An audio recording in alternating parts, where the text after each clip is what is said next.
This is sort of the culmination of Seam's character arc. She begins to realize at this point that Jack is the savior of the planet, and begins to like open up a little bit to him, and in this case, gives him a very important artifact. Um, we're hoping to actually have this scene originally, believe it or not, have Seam as a death scene. So if you can actually listen to this animation or listen to the recording, you can hear that her voice is very different because some of the takes were originally directed as her dying in the rubble. So she's kind of this whisperer, almost death. As you can see, Daxter is really funny. He's like my secret weapon. There's an old adage in Hollywood that if you have a boring scene, have somebody run in with a gun. Well, in my case, it's Daxter. I always have him run in. He's perfect. He's my secret weapon.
This is a really cool scene. This is the precursor Torres.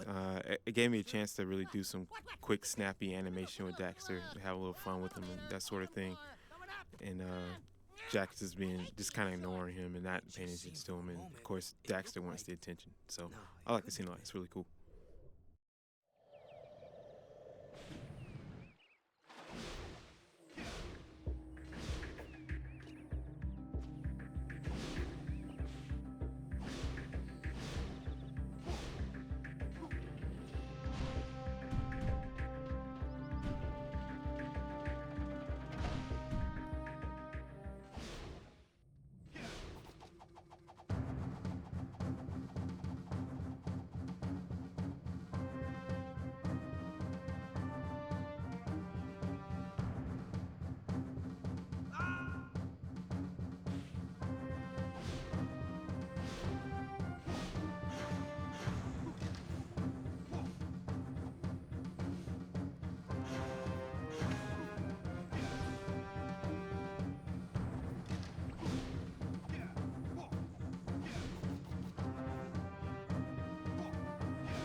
knows what error we'll try to This do. scene was a lot of fun to work on. This Gotta take him out. probably is the only scene in the entire Jack and Daxter trilogy that has Daxter actually arguing to go on the mission rather than arguing against it, so it was a lot of fun to kind of do that role reversal, and anytime Daxter goes on one of his long rants, it's a lot of fun.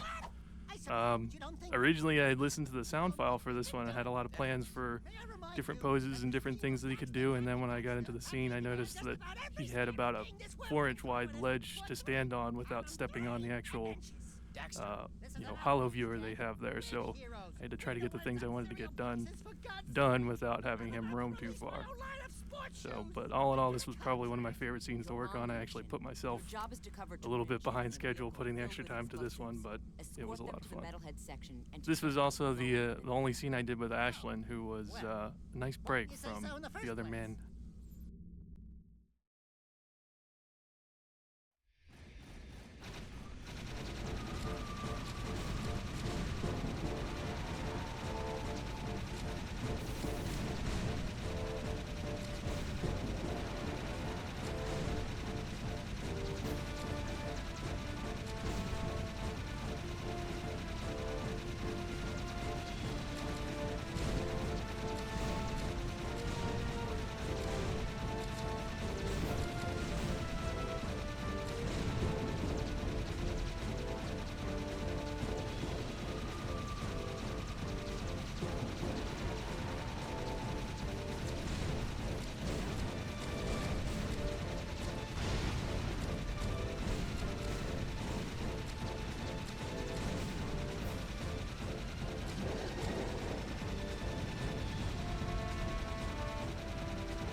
This is one of the toughest scenes I probably had to do. This had a lot of elements to do with it. And in the scene right here, Jack meets up with Pecker in the palace ruins here, and he gets surrounded by the Neo satellites. And it was kind of tough because of a lot of different elements that went into it, especially Jack is supposed to be scared, but since he is the hero of the game, he really can't show that he's afraid. And also, coming up here, you see where Damus busts through the door, and there's a lot of effects with the door coming down and the satellites getting blown up and that sort of thing. And just to put that all together and have it mesh well was a very tough thing to do. But I'm pretty happy with the scene. Let's finish this.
Okay, so when we first get our scenes and we listen to the audio, we get to sit down and look at what we're going to do for the whole scene. This scene presented a challenge in that there was a lot of stuff going on with not a lot of stuff going on. There was, we find out about the father relationship. Damus, slowly dies away, and then Viger shows up, and so what I tried to do, mainly setting up the scene, was just try to figure out the position that they're getting to have this heart-to-heart. I was also kind of constrained by Damus being trapped under a truck, so I couldn't really do a lot of stuff with the cameras. But once I set up the pose, I just really went around and tried to play with all the camera angles to try to get the most emotional response I could, because just the scene is so heavy. That flashback there was actual animation from the kid, from Jack 2. And now Viger coming up, he's always really a lot of fun to work with. The readings we get from Phil, who's also the voice of Sig, amazingly enough, are just always great. So again, we have them conversing back and forth with just an amount of space in between them. I couldn't really have a lot of action, so I just really had to work with the emotional content back and forth, and just try to play off of that. Okay, so Viger's about to take off, and this posed a challenge for me as well, because Jack's just kind of having to ignore the fact that his dad just died, and then he just found that out, and it was kind of hard to bring the emotion back down to get us back into the game and get us on to the next level.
The beginning of this scene is an example of what happens when an animator gets a crazy idea in his head, like, let's have all the lights turn on slowly and gradually. It's actually not quite as simple as you might think. It took a couple of programmers and a little bit of time to get it all working, but I think it looks cool. Yeah, this scene, when Dan Arey, our creative director, first told me that the precursors are going to be a bunch of Otzels like Daxter, I said, ooh, you gotta let me animate the scene where they're revealed. Little did I know that the scene was going to be nearly 4 minutes long and that I'd have to do it in about 5.5 weeks. But hey, you know, that's all right. These things happen. It's a very interesting, very complicated scene. There's a lot of characters. There's a lot of stuff going on. Here's a return of our precursor entity from the end of Jak 2, for those of you who actually managed to finish Jak 2. Congratulations. We've also got Viger in this scene. Viger, for me, I think, was one of the most fun characters to animate, not only because Phil Lamar, who also does the voice of Sig, did such a great job voicing him, but he's just got such an expressive face. So after he gets transformed and he's looking up and he's looking all smug about being imbued with precursor stuff, he has that wonderfully smug look on his face. Now, of course, at this point, this is where the illusion starts to fall apart. You know, Jak and Daxter have had just about enough of being told what to do after 3 games worth of being errand boys for the precursors, and so we have a nice little off-screen crotch grab from Daxter. Been waiting 3 games to do that. And now the moment you've been waiting 3 games for, the big precursor reveal. This is something that I talked about a lot with Dan, and we thought about many different ways that we could do this, and we figured it would just be best if we saw them from behind and they didn't quite realize what was going on, and then boing, and just a long, long take of everybody just sort of staring at each other and sizing each other up. These 3 precursor Otzels don't actually have names. They're referred to as Otzel Leader, who's the guy with the staff, Otzel Surfer, who's kind of the hey dude fellow, and then of course Otzel Dummy, who's the guy with the helmet over his eyes and who with the big buck teeth. Which is not to say that people with buck teeth are necessarily dumb, but you know, these are just the way these things pan out sometimes. This part was a lot of fun to animate. Everybody's little reaction takes to what the precursors really are. And frankly, I'd kind of like to be in the living rooms or parents' basements of America watching when a lot of people who've played the series before see the precursors for the first time. Because I imagine we're going to get just as many people who would like the idea as just as many people who think it's the dumbest thing they've ever seen. Now, personally, myself, I was sold on it from day one because I'm a little tired of the cliche of, you know, the gods being these great, wonderful beings of light, you know, come down from a high on. And, you know, that's just, I think, what everybody was expecting us to do. And to actually have them all Otzels like Daxter, you know, some people may think of it as a cop-out, but I don't think anybody's going to see this one coming. I may be wrong. This part was also fun to animate, Viger changing into an Otzel, scaling his various bones and whatnot to stretch him into the proper shape, and then poink. Now, this last part of the scene, because the scene was so long, and because I did have very little time to animate it, Jason Martinson, who's another one of our FMA animators, actually did some pinch hitting for me. So from here on in, it's pretty much all his animation. So thank you, Jason, from preventing me to have to stay one more night until 5 in the morning getting this done, so that you, the player, could enjoy our story. You idiots. I told you we needed a plan B.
This is a fun one to work on. This is the first time we get to see the giant terraformer. It was the largest in scale creature we've ever done in the Jak and Daxter world. This is part of a 6-minute animation that I did for the actual boss fight when you're fighting this thing just after this movie. I painstakingly had him crawl over the entire world, this desert that we created in this large loop. It took a very long time.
Here's another giant terraformer scene.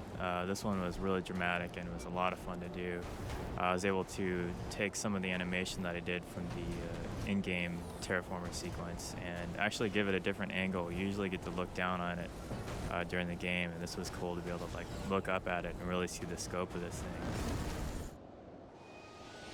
This terraformer was a rigging nightmare because during the animation we kept figuring out new things that we needed to do, have the terraformer come apart, have these wings detach from it, and I was animating pretty much right on Mike's heels as he was rigging this thing. So we had to go back and forth a lot. But the final product worked out really well. The particles and sound effects just really sell this scene, and I think it's really going to be exciting to see it.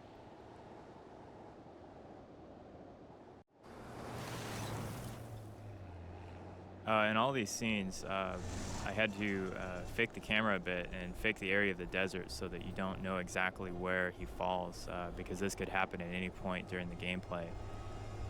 And then at this point, we switch out to the high-res level from the foreground object that I was animating and have Jak climb up the top of it. I faked it a bit and just showed him pop out at the end.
I gotta give props here to Troy Adam for his kick-ass particle work with the wall of sand. This scene had an alternate version. We needed to show some sort of connection between Ashlyn and Jack at the end, and this one here was the original. I gotta give props here to Troy Adam for his kick-ass particle work with the wall of sand. This scene had an alternate version. We needed to show some sort of connection between Ashlyn and Jack at the end, and this one here was the original idea, which came up between a bunch of us, and there was another alternate that Neil, I kid you not, Druckmann came up with, where Ashlyn pulls down Jack's scarf. And it was a little more intimate, but this version works just as well. And here we finally come to the outro of the game after a long struggle of many hours of gameplay.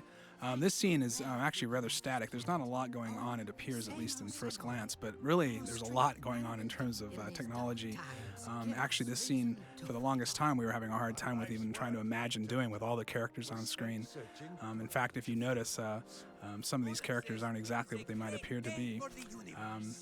Kira, for instance, and Torn, if you actually watch them, if you notice, you'll pay attention, they're hardly moving at all because basically the models were simplified to only have one joint of animation to minimize the streaming data because we just couldn't have this many characters on screen at one time. And also, as you can see, the Otzels, the precursors, they actually have environment mapping on them, and it causes a lot of problems in the DMA memory to have this much stuff environment mapped on screen. So this scene, as simple as it looks in terms of actual action, is incredibly complex. So here we go, watching these people sort of wrap up their little story here. Jack's about to leave and do his thing.